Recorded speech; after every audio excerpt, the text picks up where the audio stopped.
Corona तीसरे stage पे चल रहा है और इतनी मतलब दिन पे दिन बीमारियां बढ़ती जा रही हैं, इसमें कैसे सोल्यूशन होगा, कैसे कंट्रोल करेंगे? कोरोना आज जिस स्टेज पे है,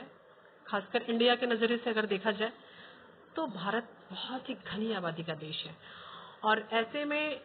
ये हमारे जो भी प्रशासनिक व्यवस्था है उनके लिए एक बहुत बड़ा चैलेंज है कि इस घनी आबादी में कैसे इस प्रिविलेंस को, प्रवाह को कैसे रोका जाए। इसके कुछ टूल्स हैं, मंत्र हैं जो पता तो सभी को है, पर उसको कैसे बारीकी से, सूक्ष्म तरीके से कैसे उन्हें फॉलो किया जाए, ये एक मुद्दा है। जैसे कि पहले तो लॉकडाउन जो गवर्नमेंट से हमें मिल रहा है, लेकिन लॉकडाउन के बाद जो हमारी सामाजिक व्यवस्था है, जो आर्थिक जो स्ट्रक्चर है हिंदुस्तान का, उसमें कुछ लोग, कुछ वर्ग ऐसा है जिनको किसी न किसी हाल में बाहर निकलना ही है, चाहे वो चोरी छुपे से निकले, और वो कोरोना के लिए एक चैलेंज की स्थिति हो जाती है। ऐसे में गवर्नमेंट को ये कि सबसे से ज्यादा लोगों को सारी सुविधाएं उनको घर पे मिले, कि उन्हें बाहर ना निकलना पड़े। दूसरा ये, अगर जो वर्ग जैसे पत्रकार वर्ग है, पिछले दिनों पत्रकार वर्ग काफी पॉजिटिव हुआ, और दूसरा पुलिस है, और तीसरा हम हेल्थ के लोग। तो हेल्थ के लोग तो बहुत अवेयर हैं, बावजूद इसके कुछ ऐसे भी केसेस आ रहे हैं जिसमें हेल्थ के लोग भी पॉजिटिव हुए हैं। लेकिन पुलिस डिपार्टमेंट है और पत्रकार वर्ग है, उनको बाहर निकलने के बाद छोटी छोटी चीजें, जैसे आज ही हमने देखा कि कुछ लोग पान खा के थूकते हुए जा रहे थे। इनकेस उनमें अगर इस तरह का कुछ कोई संक्रमण है तो वो प्रिविलेंस का रेट क्या होगा, ये बहुत ही भयावह स्थिति होगी। छोटी छोटी चीजों पे सबको ध्यान देने की जरूरत है, और एक संदेश सबको ये जरूर मान के चलना है कि ये किसी राष्ट्र की ही जिम्मेदारी नहीं है, हर नागरिक की जिम्मेदारी है कोरोना से लड़ना। जैसे कि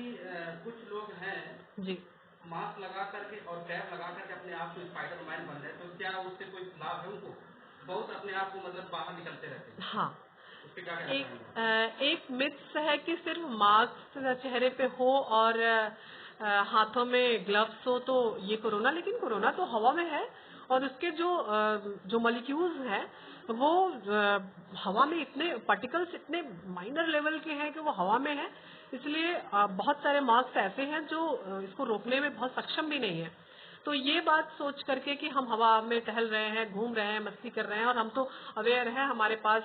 चेहरे पे मास्क है तो हमारा बचाव हो जाएगा, नहीं। कोशिश करिए, बहुत जरूरी हो तभी घर से बाहर निकलें, और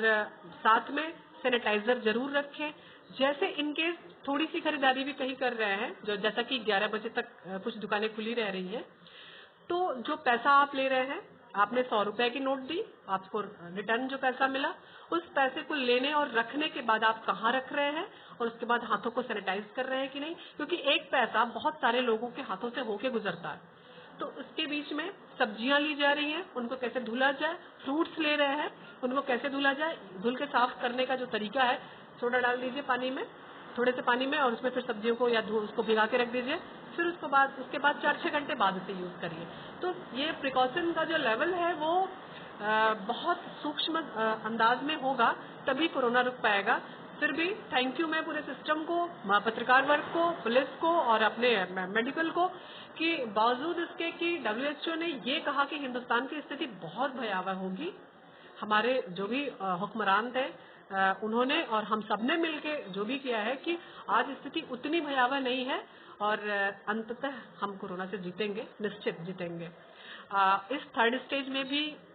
जो संख्या लोगों के पॉजिटिव होने के बाद जो मरने की है वो बहुत कम है अदर कंट्रीज से, तो हम इस होप के साथ कि हम निश्चित जीतेंगे।